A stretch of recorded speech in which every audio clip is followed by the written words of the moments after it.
Hi guys, today's topic is about injury to thoracodorsal nerve. Let we discuss about the root value of thoracodorsal nerve. Then it is C6 to C8. Basically, it is a root of brachial plugs, and here we have our thoracodorsal nerve. It supplies latissimus dorsi muscle, so the muscle involved in rising trunk while climbing or other activities. So if the injury of thoracodorsal nerve will happen, then it will leads to the paralysis of latissimus dorsi and person will unable to rise trunk. Okay, about axillary nerve injury, if the axillary nerve is injured, then it will lead to the flattened appearance of shoulder due to atrophication of deltoid and teres minor muscles.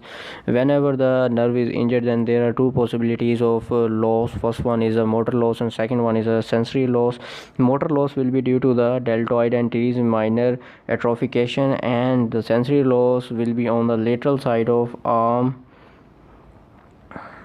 Okay, so let me discuss about the causes of axillary nerve. First cause of the axillary nerve is inappropriate administration of intramuscular injections. Second one is incorrect use of crutches, and third one is a very important is a dislocation of glenohumeral joint, or we can say it's the shoulder joint. So that's all. That's our today's lecture. We have discussed about two important clinicals in this lecture.